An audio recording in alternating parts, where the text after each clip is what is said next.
A little while ago, I made a video titled How Not to Begin a Death Game or Any Anime, wherein I covered the first episode of a show called High-Rise Invasion, and how media, and death games in particular, fail to inspire confidence in their quality and show cracks in the early stage. The show we are talking about today fails not only on that level, but on every level conceivable. At every single turn, it's an example of how not to write a story, and it betrays a complete lack of understanding of what makes death games as a genre compelling. At least that's what I remember watching it in 2017. If you haven't heard, I'll keep it brief. Death games are a genre of media encompassing stories that deal with a game the characters must play with their lives on the line, often against each other. It's an immediately compelling concept, yet one that's deceptively difficult to nail, as we'll be hammering out today. The anime I am talking about today is a 12-episode series called King's Game: The Animation, a production of Seven Studio, known most famously for I Can't Understand What My Husband Is Saying, but mostly a lot of hentai. It's based on a cell phone novel by the same name written by Nobuaki Kanazawa.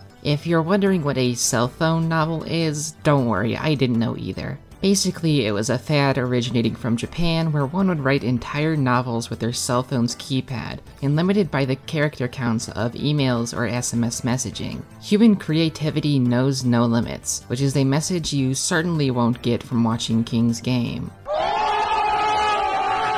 The premise of King's Game is that a class of students start receiving text messages from an anonymous sender who calls himself the King. These messages contain orders given to the teenagers, often obscene in nature and with threat of punishment for refusing or failing to comply, pretty much always taking the form of comically grotesque deaths. Repeat this death game formula for 5 novels. At least Danganronpa ended at 3. The anime we are looking at today adapts the content from the phone novels, but it's only 12 episodes, so there's no way it's going to cover more than a single game, right? You'd be wrong, because it actually covers 2, King's Game and King's Game Extreme, so it's split into 2 arcs with 6 episodes each. There's no way it wouldn't feel rushed when you have 2 death games to cover, each with more than 30 characters to kill off, yes, you heard me correctly, in 6 episodes. Except I lied. It doesn't split itself into 2 arcs, instead it has the brilliant idea to cut back and forth between the 2 games, with no stylistic differentiation to tell which is which at a glance, and more than 60 characters. I could explain to you the many reasons why this is an issue, but instead how about we get on and let the show do the talking. Maybe even with the terrible adaptation planning, we can find a compelling narrative underlying it all. Maybe a memorable character or a heartfelt message. I picked this show to cover because I remembered it dissolving into an absolute mess and becoming the worst death game I have ever seen. But when I rewatched the show to make this video, I wanted to be fair, so if there's something of value buried under the rubble, I'll be sure to pick it up and dust it off to show you. With that in mind, let's begin. King's Game: The Animation.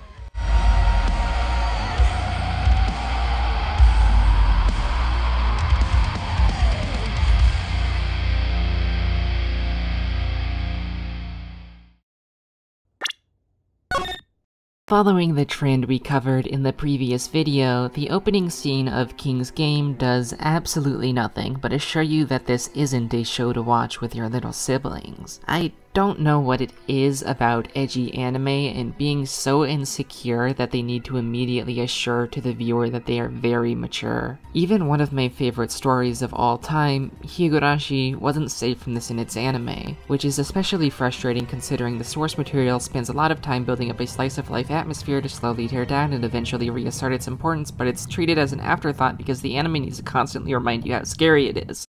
One of the many reasons it's a poor adaptation, but that's a subject for another time. I'm just very curious about this phenomenon. This is all a dream sequence or something because its events don't line up with the show. We do get a glimpse at the rules of the game we'll be undertaking, even if we're going to see them again later anyway, making this introduction pointless besides being attention bait. But let's go over them here. This is the King's Game. All members of your class will participate. The King's orders are absolute. You have 24 hours to carry them out. Withdrawal from the game midway is not allowed. By the way, it means 24 hours per order since that wasn't clear. Got it? Cool.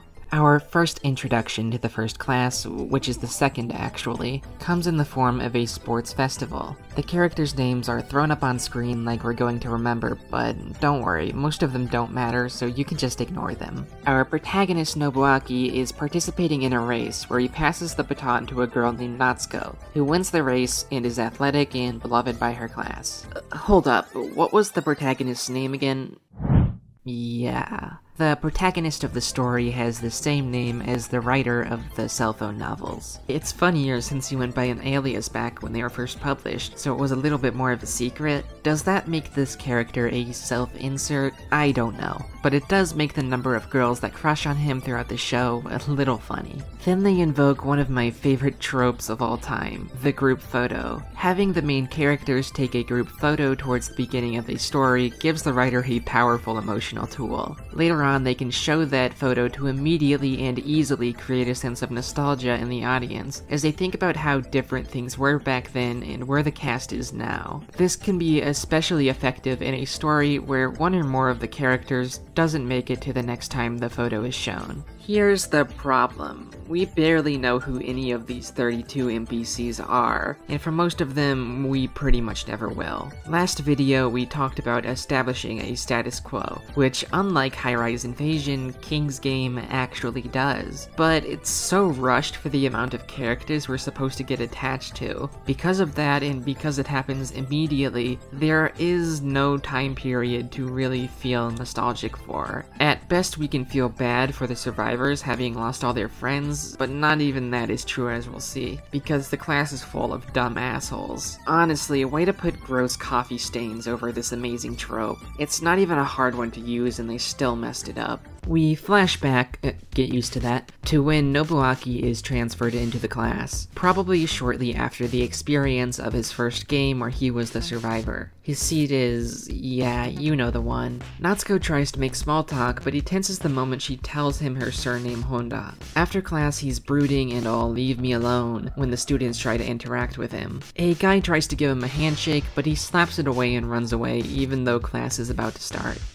I told you all to leave me alone! Later, they manage to convince him to join the sports festival we saw, because unlike Nobuaki, Natsuko isn't afraid to make friends after apparently losing someone close, and he feels he wants to be like her. So far, this isn't that bad of a narrative for his character. He lost all of his friends in the last game he experienced, and has developed antisocial behaviors to keep himself from getting too close to anyone else. The problem more so lies in how it's presented. At this point, we still don't know about the last game, and the opening scene didn't give us enough context to put it together. Nobuaki just seems brooding and edgy for no reason we know of, and comes off as irritating. Normally this wouldn't be an issue because we would have read the first King's Game first, but the anime decides to show us the beginning of the second game first, and then show us the first one in the form of flashbacks later. When Nobuaki gets home, he wishes really badly that nothing bad happens, but surprise, something bad happens immediately as he's standing there. His class is playing the King's Game again. We get the rules shown to us again, and the first command from the king says he and Natsuko have to kiss. Nobuaki's entire class instantly assumes as a collective unit that he sent these messages to everyone. He's made the class pariah. Some girl asks Natsuko, "You don't really want to do it, right?" But she says she wouldn't mind. Then suddenly she's also being made fun of. What? If you believe Nobuaki sent out those messages and Natsuko says she wouldn't mind doing it, how would you react? I would think, well, that was one dorky way to get around that, Nobuaki, and move on. I think at least a handful of people would feel the same, but if they do, they aren't speaking up because the class has now judged them both to be worthy of scorn. Okay. Nobuaki tries to explain that the King's Game is real, asserting that they can all get through it together. Naturally, they laugh at him with not a single person doing the bare minimum normal person thing of, I don't know, asking if he's doing alright. One of the kids threatens to hurt him, and nobody in the class dissents. After class, some girl named Aimi, who is friends with Natsuko, says she supports him getting with Natsuko because she knows she's into him. But he tells her to go away so that he can brood, or something. Then he has a crisis about whether it would actually be okay if he and Natsuko died because of how super wrong it would be to kiss her. 5 minutes before the deadline, Natsuko appears to say she'll kiss him, but he tells her to go away, keeping quiet about the part where he knows she will die. They share an emotional moment where he recounts his previous game's love interest. She continues to approach him, but he tells her to fuck off, basically. She kisses him anyway, and they live. But he finds out there are a bunch of other messages ordering other classmates. In particular, there's one that says that nobody in class can get a deep rest, so he springs to action and tells Natsuko to call the other classmates and tell them all to stay awake. 2 random students we don't care about are already dead, oh no. Nobuaki asks Natsuko which student lives closest to where they are, and runs off without asking where the student lives. He knows anyway somehow and pushes himself in. Oops, he's too late. Also, a bunch of other students are dead too. No! The entire class has gathered in one spot, which Nobuaki just kinda happens to stumble upon. I don't know why they're gathered, considering we'll see they still all think that this is a prank, and are in fact even more pissed off at the messages, saying that the students are being punished by hanging. Yep, they're still assuming that these are sent by Nobuaki, even though they never concluded that in the first place, and this should really be evidence that it wasn't him, but okay. One of the students announces that on the way to the gathering, she stopped at a friend's house, and there she was, dead by hanging. The entire class erupts in shock and fear at this revelation, but they still choose not to believe Nobuaki, with one student insisting it was a serial killer. Nobuaki tries to inform everyone that it was in fact not a person who was responsible, but the guy who said 5 seconds ago to his face that it was a prank now believes people are dying, but is still pissed at Nobuaki for lying? Put that one together yourself. Nobuaki confesses that he's played the game before, and the classmates order him to explain what just happened. Now they're mad for a more valid reason. He basically tried to kill Natsuko, and like, yeah, he did. Would have been nice to hear more of his reasoning besides how mean and improper it would have been to kiss Natsuko. To be fair to the show, I think there's more you can infer in regards to his character and why he would make that decision. Like, the feeling that he shouldn't have survived when all his friends didn't. That lack of self-worth mixed with the feeling that it would be better if Natsuko just died here instead of having to go through what he did. Unfortunately, we didn't get a hint of any of that, so it's hard to see his perspective here, and for once we as an audience agree with the irrational crowd. Speaking of which, he gets the shit kicked out of him for good reason, but then the students start agreeing that he sent the texts again, and now it's that he's personally murdering people. It's almost like the writer realized that they made the protagonist we're supposed to sympathize with do the wrong thing, but instead of allowing us to ponder the implications of that, they had to make the opposition into unreasonable douchebags. And then later we are meant to like this class somehow? Get back to me on that one. The dude who's been beating him up gets punished for failing to complete an order, and starts getting holes throughout his body as his blood boils, but he still finds a way to blame Nobuaki as his last act alive. Rather than the King's Game being real, I guess Nobuaki is an evil trickster wizard. He dies, and that's the end of the first episode. What a compelling introduction to this anime. Ah yes, the episode where this show starts to feel somewhat like fetish material. Natsuko is being ordered to have sex with this guy named Teruaki, and now one of the other students has to grope on another, which he is way too thrilled about. He gets told off and stomps away. Oh, wait, as of the second order, we're in a flashback to the first game. Who are you people? There was no visual indication. That was a close one, but it looks like our bazongas are safe for now. I can't believe Hideki almost got a handful because of some stupid text. Was that really necessary? Also, the protagonist defends the sexual harasser for some reason, saying he was just joking around. That's cool. Anyways, turns out the King's Game is real and they die. That's crazy. Get ready for even more names you won't remember to flash on screen, by the way, because we have to learn about all however many are in this class too. Did I mention the series is 12 episodes long? We get introduced to Chiemi, the girl from the opening scene of the show. She's Nobuaki's girlfriend. Anyway, he's mourning the students who died due to lack of gropage. He gives reverence to the groper, saying he looked tough, but he was a good guy. Too bad the only thing we have ever seen that guy do was gleefully jump at the opportunity to sexually assault a classmate, and then get annoyed when he couldn't. Oh yeah, and no specific mention for the girl who died because she didn't want to be assaulted, by the way. You know, I don't know where it's coming from, but I'm starting to get the sense that maybe the female characters in this show exist in service of the male ones. Nah, that's unfounded. I'm sure it'll get better as the show goes on. So, this dude is pissed because a bro fucked his girlfriend because it was an order from the king, and starts beating the shit out of him. But the order for this day is that he's allowed to give an order to anyone and they have to do it. So naturally, the guy tells the dude who had sex with his girl to hang himself and die. That's a little extreme and specific. Nobuaki goes and talks to the guy about his dreams or whatever so we can get attached to this character who will never matter or leave any lasting impact. I do vocal training every day.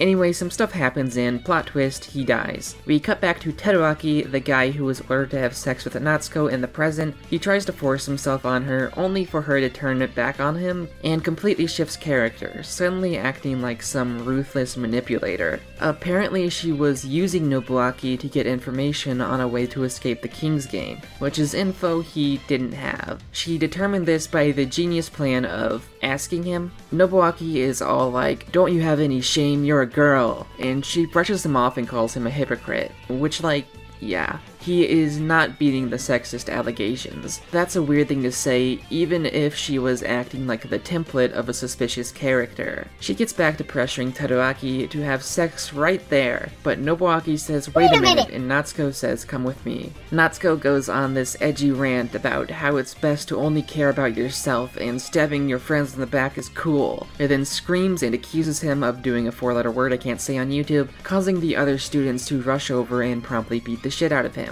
I'd criticize the students for not exercising a little more caution given Natsuko's scary personality change from like 2 minutes ago, her obvious contempt for Nobuaki, and the fact that she took him there, but he did basically try to kill her earlier. Also, he's already a murderer and a wizard to them, so whatever. This other girl named Mizuki apparently got a text from the king, saying she needs to text the word "die" to anyone and they'll die. First we're hearing of it. But Natsuko tells her to send it to Nobuaki. She starts pressuring Mizuki, and finally a few students are like, "I don't know about this Natsuko girl." End of episode.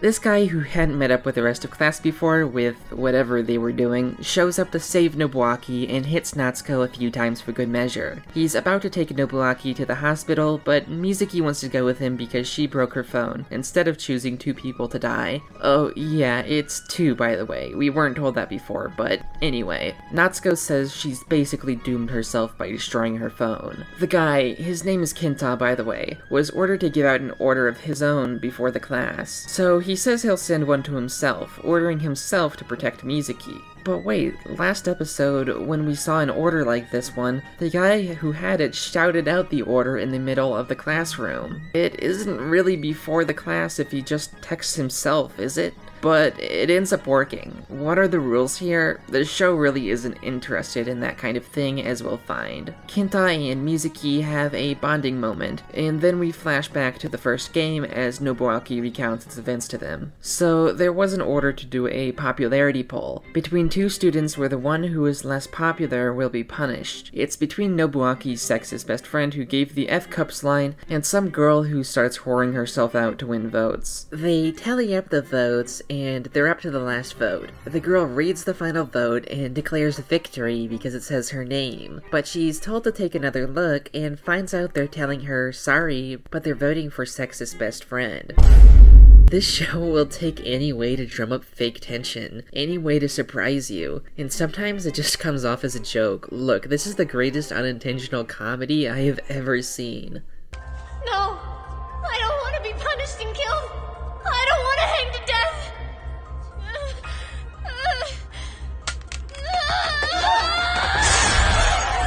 Kata!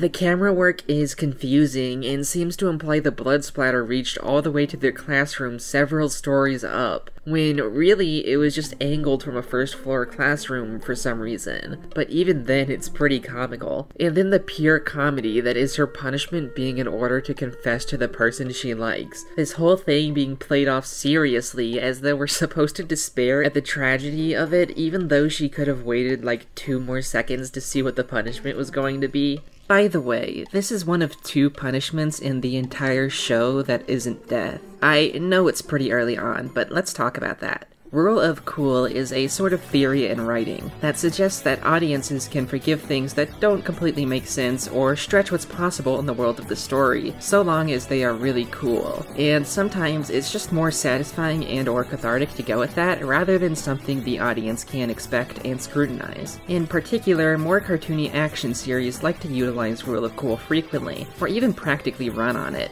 to deliver badass moments. What King's Game has instead is something more like a rule of sad, where any writing decision is made in service of whatever is more depressing or edgy, and the rules will bend in whatever direction allows for that for a given scene. Why break from the otherwise ironclad rule throughout the show that punishment means death? Because it's sadder this way, in theory. On the flip side, you might watch this and gain hope that sometimes when a character is punished, they won't necessarily die. But you'll quickly find that this is false, because that would mean the outcome isn't tragic. Goofiness of this particular scene aside, it becomes difficult to invest anything into the stakes of the story when you know that whatever happens is just going to be whatever is most depressing, even if they have to make up new rules for it to be so. It isn't subverting your expectations when it's done over and over again, it's just exhausting. If you're never given hope to crush, then trying to crush it doesn't make you feel anything, it's just expected. A hydraulic press video is only cathartic when there's something to be pressed, otherwise it's just a machine moving up and down, and who wants to watch that for 12-20 minute episodes? Hey, where are the teachers, by the way? Anyway, Nobuaki reveals that he tricked the class into voting for his best friend, and he's upsetty because he's a monster now, but his sexist best friend assures him that saving his life was actually pretty cool. There might be an inkling of an interesting moral question here, something about whether it's okay to weigh the value of a life based on your own limited personal perspective, but fear not, because it's never brought up again and doesn't tie into any larger arc. So apparently because the girl who killed herself couldn't do her punishment, sexist best friend has to do an order instead, and that order is to have sex or die by immolation. This is the only time the king has been gracious enough to tell us what the punishment for failure is ahead of time, which is pretty convenient considering he waited for the last girl to die before even giving the order. Since this is technically a carryover from the previous punishment, he doesn't have 24 hours to complete the command. There's no time, he needs to have sex right now. Let me ask you a question. If your best friend was about to literally die if he didn't have sex very soon, and the only people around you were you, him, and your girlfriend, what would you do? I'll tell you what our protagonist with a heart of gold Nobuaki does. He locks his friend and GF into a room and through tears tells her she needs to have sex with him. It's this whole prolonged melodramatic scene where the framing implies that the tragedy is that Chiemi is losing her precious virginity, and it isn't with her boyfriend who she loves who is the one forcing her to. I feel like maybe we're dancing around something here, something that would dodge these issues entirely and reflect better on the protagonist, something that doesn't make it extremely obvious how the writer thinks of women. I'll tell you, gay sex! Anyways, we cut back to the present, where Nobuaki is saying all this as a sort of confession. Sure, he did some messed up things, but Kenta assures him that it's okay because he went far to save his friend. Yeah, okay, buddy.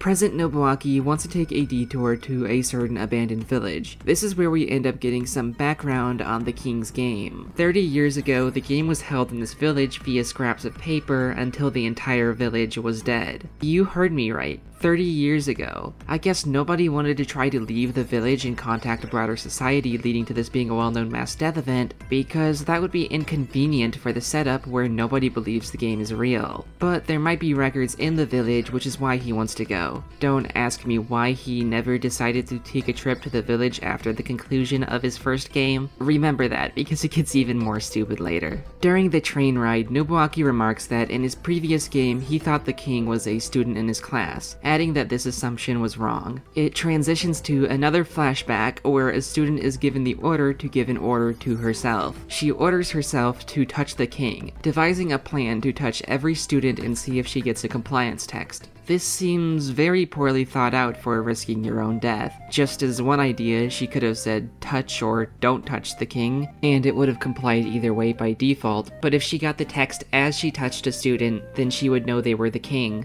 It's okay for characters to be irrational, but this is a situation where they had plenty of time to think. Who am I kidding? The king would have just said nuh-uh and killed them because that's how this show goes. Anyway, maybe there would have been a little drama and suspense watching this if we hadn't just been told that this thinking wasn't correct. Instead, you can strap yourself in for more empty cry porn because you know what's coming and it's the same as always. Also, the girl has a crush on Nobuaki because doesn't that make it more sad? This girl named Ria, who was just now introduced to the audience by Nobuaki as a suspicious person because who's heard of show don't tell, fake confesses to being the king and then goes on a spiel about how if they want to end the game, they have to kill the king. And woo, look at this moral quandary, except we already know the king isn't a classmate and the ethics of killing is never explored in any depth, so what's even the point? The girl who gave herself the order gets several texts from the king warning her that her time is running out. This only seems to happen when most dramatic, then plot twist, she dies.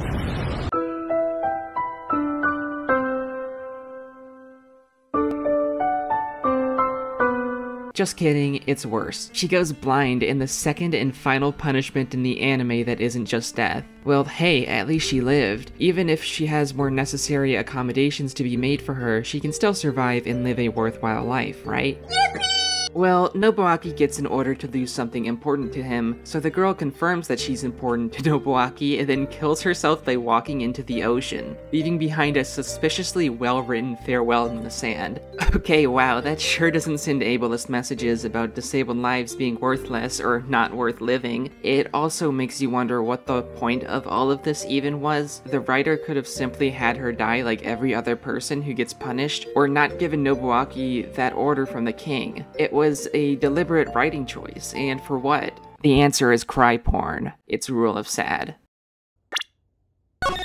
Still in the flashback, Ria, the girl who lied about being the king before, tells Nobuaki she wants to enjoy the king's game as just that, a game. What a compelling motivation. I can't wait to find out what led her there. Sex's best friend and Nobuaki talk about how some more people we don't know died, who cares? Are you listening? You look spaced. This guy named Yosuke, who hasn't said anything up until now and I didn't know existed, is apparently researching the king's game and finds out that everyone who died was sent a single character on their phone. He seems to have gotten this information by looking it up on the internet, which raises several questions. Like, if this was a known phenomenon, why haven't there been investigations into it? Where are the adults in this situation? And why don't they have a plan to deal with this phenomenon of death games cropping up at high schools? Yosuke and Nobuaki chat about Ria, and it's revealed that she actually used to be cheerful, but she was sexually abused by her father, and after that stopped showing any emotion. This is Nobuaki's reaction. あのリアが I promise I won't take too long on this. There is nothing wrong with tackling dark subject matter in fiction. I said this in the High-Rise Invasion video. There's nothing off limits for representation in fiction. But if you're going to include said subject matter, which is going to be reflective of many people's worst real-life experiences and traumatic events that can actually be triggering to some audience members, there is a certain amount of care you need to give it. Care that, for example, the characters who are victims aren't dehumanized. But in this lacking attempt at depth, that's kind of what happened. We don't see things through her perspective, and the way she is consistently characterized is as almost inhuman. Why doesn't she show any emotion? I don't know, maybe she was sexually abused by her father. That makes sense. Sexual trauma victims are emotionless or something. Okay, moving on. That's how it comes across. Can trauma cause you to shut off your emotions? Yes, it can. But on the inside, aside, the scars are deep and turbulent. It does it no justice to simply hand-wave it. If you were someone who had the same experiences as her character watching the show, how would you feel? And that question is a little rhetorical, because we're still going to find out how her character is handled. All of a sudden, Nobuaki, his sexist best friend sitting next to him, and presumably everyone else, receives a message from the king saying no one in this class is to do anything unnecessary in the king's game. People are getting punished, see killed, one after another, and Nobuaki tries to call the victims until he reaches someone who manages to squeeze out the vague hint that he blocked something before choking himself to death. It turns out this meant the king's phone number, as several students did so out of curiosity, according to Sex's best friend. Nobuaki calls them stupid, which, like, kinda, yeah. You stupid! But this fails to account for all the people who received punishments, and more continue to pile on. If you told me this episode was written as part of Guro fetish material, I would not doubt you for a second, because this is just torture porn with little plot in between. But I digress. Nobuaki stops and has a revelation.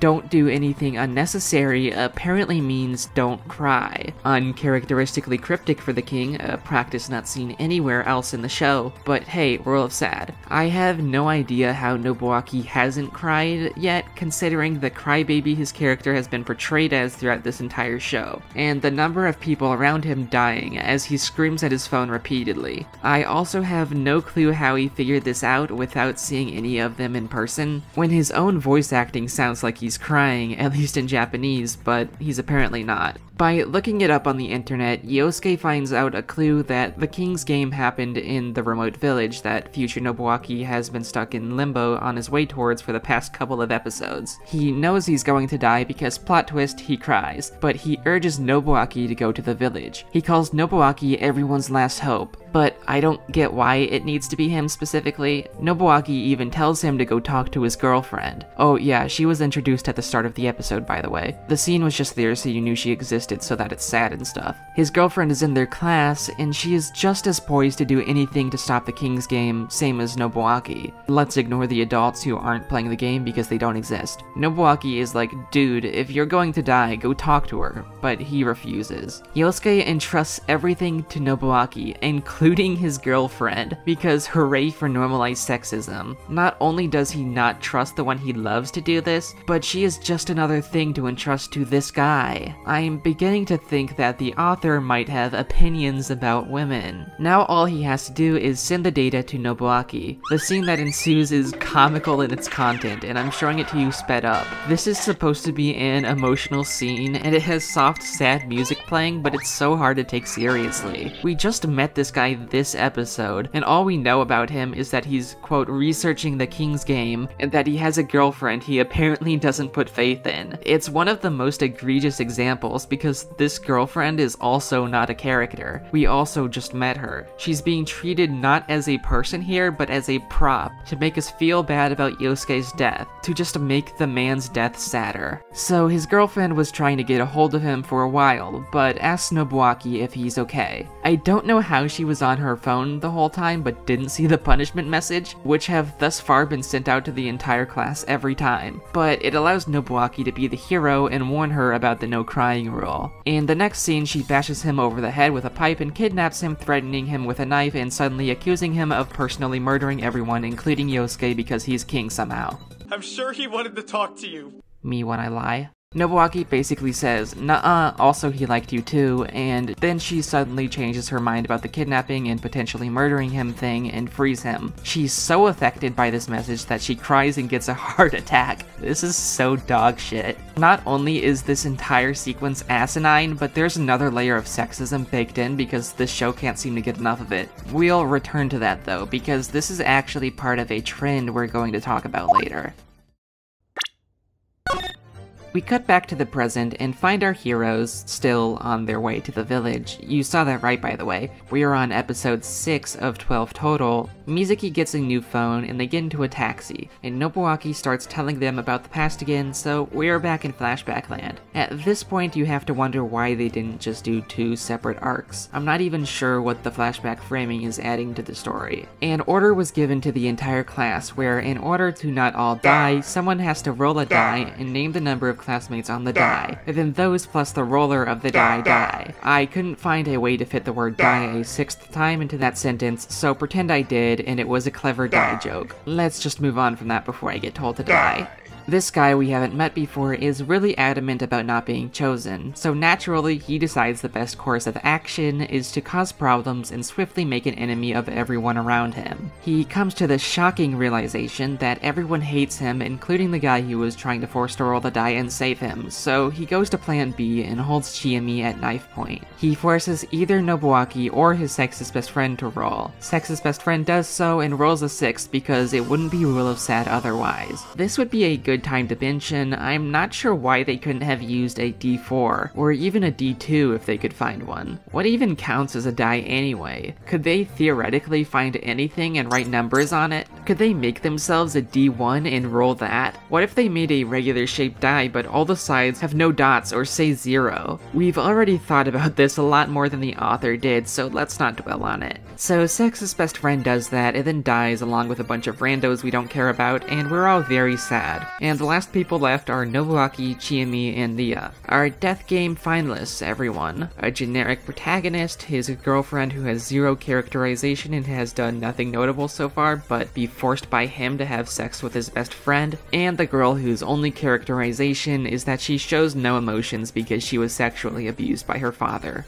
You know, usually with death games, even ones that aren't very good, there's a weird cathartic feeling to seeing the few who made it this far. Typically, there are characters whose journeys we followed closely, seeing how the dark game has affected them, how they held strong or became a different person. And there are also characters who you never would have expected to make it this far, yet there's a newfound solidarity as they've been through it all just as much as the main characters. Looking at the finalists of a death game typically invokes the feeling of, wow, we've really made it this far and this is where we are. All this to say, when you look at the final survivors of a death game you just watched, you should feel something. King's Game absolutely fails as a death game. It's a gore fest filled with a bunch of nobodies and people you learn exist right before they die. Sometimes it's funny bad, but mostly it's exhausting. It's like the whole plot is just a vehicle to get to more pointless death scenes. However, we're only halfway through the show, and we're just about to wrap up the story of Nobuaki's first King's Game. So maybe a solid conclusion can repair our goodwill and give us reason to be excited to see the rest of his second game. We're off to a fantastic start as Nia reveals she's been looking into the King's Game the whole time, and then proceeds to give the most asinine explanation in recorded human history. I need you to prepare for this. What do you think the origin of the King's Game might be? What is causing people to die? Obviously there's some magic involved, right? Or if you want to stretch it, maybe some alien technology, or other dimensions, maybe something supernatural? Yeah, I could buy a supernatural explanation. Well, so the King is a virus that travels through the internet, utilizing the power of suggestion to make people die. Hold on a second.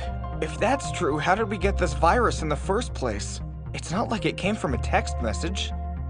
According to at least one theory, the suggestions are like a type of infectious disease that can spread. No, stop. Hold on. What the fuck? What the fuck does that mean? What does any of this mean? So, hold on. It's a disease that can infect people. Got it. It travels through the internet. You've lost me. Is it biological or digital? Is it like some kind of mental illness that you get by looking at fucking memes? Okay, wait. Having been active on Twitter for the past year, maybe that is actually believable. But how does it infect people? How are the suggestions like a kind of disease? So, wait.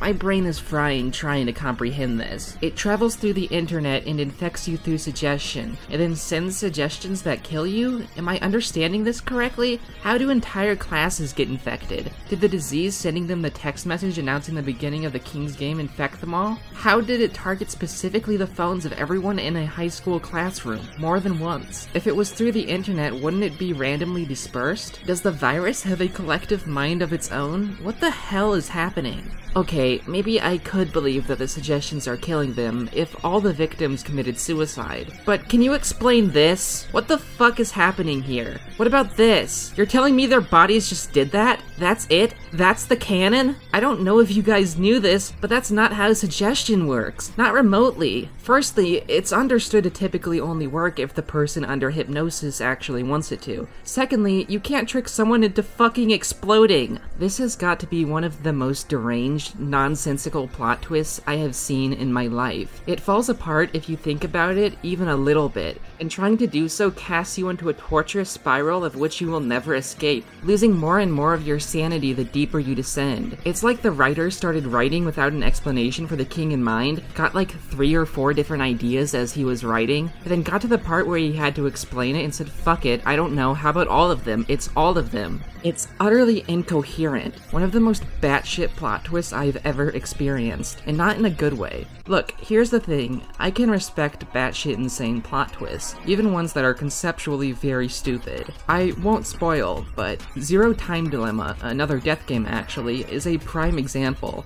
If you know, you know. The twist was so ridiculous that I can't help but respect it because of the amount of work that was put in to sell it. It was foreshadowed numerous times throughout the game with hints upon clues upon hints, yet you would never have seen it coming because it's just so out there. The idea that the writers had the balls to do that twist and commit to it is something you have to respect. But here in King's Game, this is just lazy. It isn't clever, it isn't foreshadowed, it isn't committed. It's more or less the author shrugging at the question of what the King's Game is and going, why do you even try to answer it then? It could have been left a mystery. If the show was more competent with its horror, it could have created a sort of aura around the King's Game, so that you're left to fill in the gaps yourself. That uncertainty becoming a creeping darkness in the corner of your mind. A sense that maybe it could be real. Maybe one day you'll feel your phone buzz in your pocket and open it to a text ordering you to participate in a game. The world is a scary place, and at the end of the day, you don't know what's out there. You could be going about your life and suddenly the wheel of cruel fate decides to land on you. That fear, that hopelessness, maybe King's Game could have been about that. Anyway, King is like an internet troll that tells you to kill yourself, but then your body actually does it for some reason. That's the twist, I guess. Remember the single characters dead people were getting on their phones? It was only last episode that we learned about that, but I'd forgive you for forgetting on account of all the brain damage we've sustained since then. Well, it turns out they don't form a coherent sentence, but somehow they let Leah create a fucking antivirus to eradicate the King's Game by using a bug in the King's Game program? So wait, it is a program. How is a program also a disease that spreads through— No, let's not fall back into that endless pit of madness. This is followed by some very realistic hacking, which Leah can do, I guess. She thinks she's so Hiyori. They think it's gone, but then Leah gets a text announcing that she will be punished for breaking the rules by immolation. She explains that she wanted to die ever since being abused. No, we're not going to explore the psychology that leads her to that point or why a sexual abuse survivor might feel that way. But the game made her want to live for the sake of winning. Of course, that's when we get to watch this SA victim's clothes slowly burning away, revealing her nude form. I'm not going to criticize the fact that she seems perfectly calm while being gradually turned into a chicken nugget, or why her hair is perfectly unharmed throughout. Honestly, it would be raw.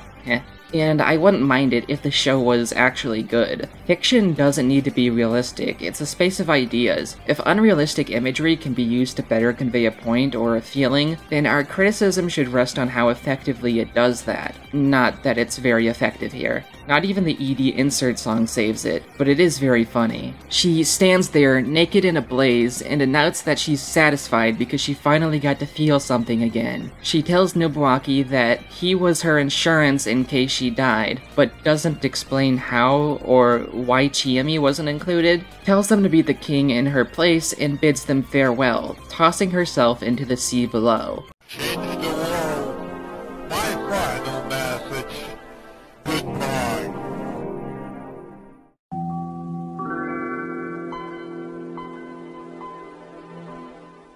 I feel bad for the taxi driver listening to this story in the present.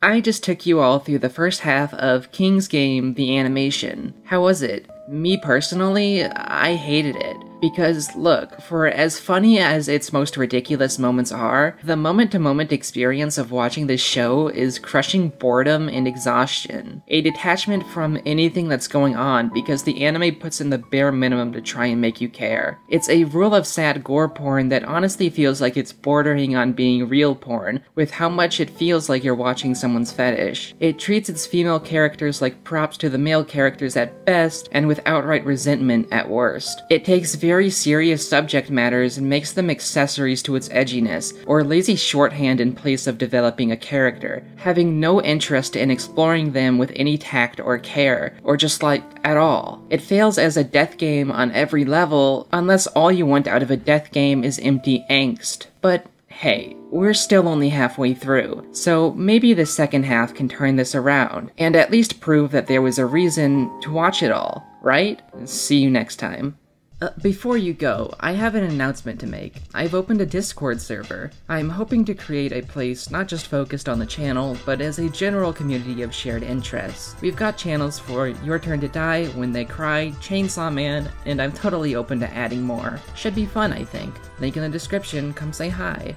Hey, now that we're at the end of the video, I want to speak candidly about the production. Immediately after the release of my previous video, I had begun work on the next Your Turn to Die video, focusing on the characters of Joe and Kai. But I got writer's block at some point and decided to switch over to this project instead, as it's an idea I've had for a long time, so you can imagine how demotivating it was when halfway through writing this script, Mother's Basement, of all people, uploads a video on this same show from 2017 and gets thousands and thousands of views. I hope I could bring something unique to the table, because I have not and will not be watching that video. But that was the least of my problems, because throughout the making of this video has been some of the roughest parts of my life mentally, and it's taken a lot of willpower to get here. I won't go into details, but needless to say, it has affected my motivation and ability to work on videos at the same pace that I was just prior. I think I've been through the worst of it, maybe, but things are still tough, so please understand if I take my time.